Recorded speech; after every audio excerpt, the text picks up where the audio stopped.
Hey everybody, it's Marcus Wendt again with Awareness Branding Consulting, and today's video is about the 5 common mistakes to avoid at all costs when creating a brand. Now, the first point is going to be a repetition of every single video I've already done, at least in terms of the point, which is understand and know your why. Have clear reasoning and understanding, awareness of why you're doing what you're doing. If you don't do that, it just makes it makes scaling your business and branding yourself as the future, and as you add people to your team, a lot more difficult because you're pretty much shooting in the dark. The second point is most people underestimate the value of having a brand strategy in place, Now, what we often see are people come to us and say, oh yeah, I already have my logo done, I have my website done, I have my branding. And yes, kind of. You have a visual part of your brand, but you don't have the overall strategy. You have to remember that a brand strategy is the roadmap that the company's going to follow from the day you launch until whenever you leave the game, right? So really take the time to identify your brand strategy so that you have a clear roadmap laid out, and it's not look, creating a business is already a long road the way it is, right? Why make the road longer than it needs to be on an already long road by omitting or not taking the time to create a brand strategy, if that makes sense? So take the time to create a brand strategy. The next mistake is, let's say you do develop a brand strategy, right? Most people then stop there and they don't share that with everybody within the team. They keep it to themselves. So not enforcing or developing brand guidelines is a big mistake that most people often commit when they are developing the brand.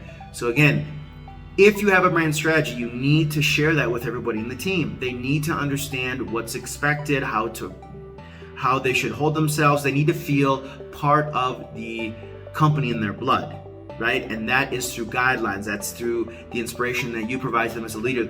You sharing your why with them so that they feel identified with the company and that they are full on board, and they make sure every time they interact directly or indirectly as a representative of the company that they're always enforcing those guidelines in a positive way.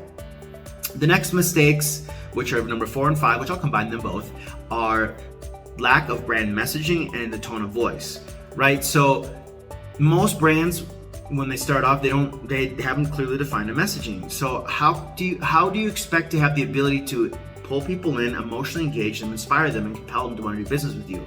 That's why you see a lot of that, throwing shit against the wall and hoping it sticks type thing, or shooting in the dark and maybe occasionally hit the bullseye.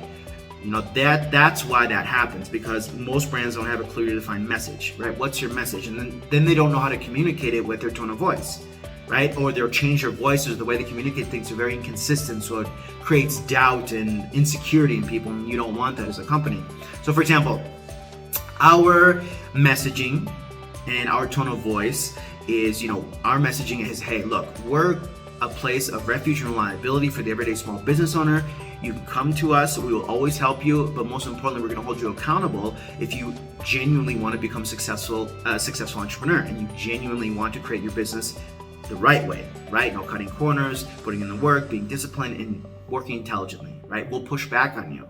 Our tone of voice is, we're not Gary Vee, where we're swearing 24/7, but we do swear sometimes. You've heard me say fuck, shit, you've heard me say different things in videos, but it's always with purpose, right? It's to drive home a certain point, and when it's very serious, because what a lot of entrepreneurs don't understand is when you have that dream, they forget that there's a high probability of complete failure, meaning you could put your family in jeopardy, you could be out on the street, you could go bankrupt, you could, a lot of risks are involved when it comes to starting your business. So our tone of voice is, we're very serious, but yet we're fun, and you learn a lot. And most importantly, like I said just a minute ago, we hold our entrepreneurs accountable. And for those that don't want to be held accountable, we don't want to do business with those types of people, right? So it's understanding what your messaging and tone is. And again, we're very authentic. We're very no bullshit, right to the point. We are very determined and disciplined to make sure that we give our best, so that the entrepreneur also puts their part forward, so that we can all help each other grow together. So again, those are the 4th and 5th points. Most companies don't have an established brand message when they launch, so therefore it makes it very difficult to pivot as they go forward, and they don't know the tone of voice. And again, you need to define these things before you launch your brand, so that you don't have inconsistencies in your messaging, and you're able to attract talent, and everyone's on the same page, and it just makes growing your business and becoming that place of inspiration and reliability a lot easier than if you were walking down the hall with a blindfold on your eyes. So anyways, hopefully you guys enjoyed this video and you were able to take some actionable insight and it gave you some food for thought. Like, subscribe to our channel. We always appreciate the comments and the feedback that we get through our private messaging, and we will be in touch soon. Thanks and have a great day.